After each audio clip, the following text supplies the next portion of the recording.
નમસ્કાર મારા ખેડૂત મિત્રો, તો આજના અમારા નવા વિડીયોમાં તમારું સ્વાગત છે। તો આજે આપણે વાત કરીશું કે કપાસની ખેતીમાં સૌથી પ્રથમ કઈ દવાનો છંટાવ કરવાથી ખેડૂતને ફાયદો થાય છે અને બીજું કે કપાસની અંદર સારો ફાલ અને સારો બાજ અને સારો વિકાસ થાય છે। તો આજે જાણીશું આપણે કે કપાસની અંદર કઈ દવા નાખવાથી ખેડૂતને ફાયદો થાય છે અને રિઝલ્ટ પણ 100% મળે છે અને કપાસની અંદરથી ખેડૂતને ઉતાર પણ સારો મળે છે। તો વિડીયોની અંદર છેલ્લે સુધી બન્યા રહેજો ને વિડીયો સારો લાગે તો લાઇક અને ફોલો કરવાનું ના ભૂલતા અને કમેન્ટ તો જરૂરથી કરજો મારા ખેડૂત મિત્રો। તો હવે હું તમને બતાવવાનો છું મારા ખેતરની અંદર જે કપાસ છે એ અને અમે કઈ રીતે કપાસનું વાવેતર કરેલું છે અને કેટલા વીઘા વાવેતર કરેલું છે એ। તો મારા ખેડૂત મિત્રો તમે જોઈ શકો છો કે આ પાછળ જે તમને જોવા અત્યારે મળી રહ્યો છે એ છે અમારો કપાસ અને આ કપાસની અંદર 4 વીઘાનું ખેતર છે અને 4 વીઘાના ખેતરની અંદર કપાસનું વાવેતર કરેલું છે। તો સૌથી પ્રથમ મિત્રો આપણે ઓની અંદર કઈ દવાનો છંટાવ કર્યો છે એ વાત કરીશું।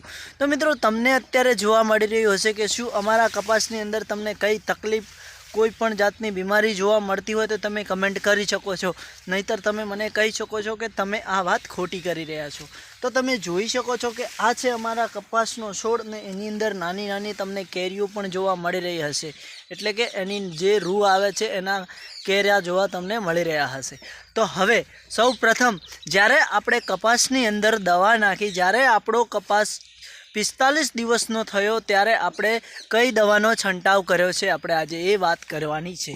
તો સૌથી પ્રથમ રિઝલ્ટ બાયડની જે દવા આવે છે, રિઝલ્ટ એટલે કે મચ્છી જે પડે છે આપણા કપાસની અંદર એ નાની નાની એક ટીકડી જેવી મચ્છી આવે છે એકદમ સફેદ કલરની, એના માટે રિઝલ્ટ અને જે કે કૂક દવા કહેવામાં આવે છે એ બંને મિક્સ કરીને આપણે 15 ગ્રામ એક પંપની અંદર નાખી અને છંટાવ કરેલો છે।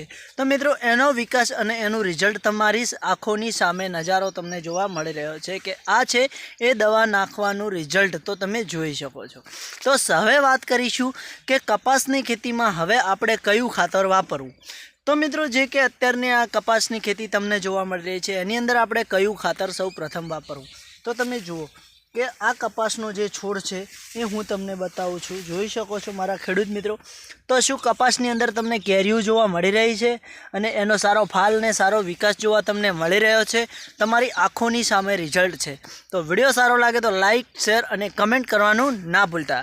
તો હવે ઓની અંદર આપણે કઈ ખાતરનો ઉપયોગ કરશે, ગ્રો પ્લસ ડબુડું આવે છે અને ગ્રો પ્લસ એક અન્ય એવી 50 કિલોની થેલીનું ખાતર પણ આવે છે, એ આપણે આ કપાસના થડની અંદર દાટ્યું છે। જેમ કે ડીએપી ખાતર આપણે બધાએ અનાજની અંદર બધાય ખેતીની અંદર ડીએપી ખાતરનો ઉપયોગ કરીએ છીએ, એમ ગ્રો પ્લસ ખાતરનો આપણે આ કપાસની અંદર ઉપયોગ કર્યો છે અને ગ્રો પ્લસ ખાતર પાણી સાથે આંકવાનું પણ 1 લીટરનું ડબુડું આવે છે, તો એનો પણ આપણે ઉપયોગ કરેલો છે મારા ખેડૂત મિત્રો। અને આ છે સત્ય હકીકત। વિડીયો તમને સારો લાગ્યો તો લાઇક કરજો, શેર કરજો અને કમેન્ટ કરવાનું ના ભૂલતા। અને મારી ચેનલ ઉપર નવા હોય તો મારી ચેનલને દિલથી ફોલો કરી દેજો કે જેથી કરીને સૌથી પહેલાં મારો વિડીયો તમને મળી જાય। જય માતાજી। આજના વિડીયોમાં આટલું જ, નેક્સ્ટ વિડીયોમાં ફરી મળીશું। આભાર, ખૂબ ખૂબ આભાર અમારો વિડીયો જોવા બદલ।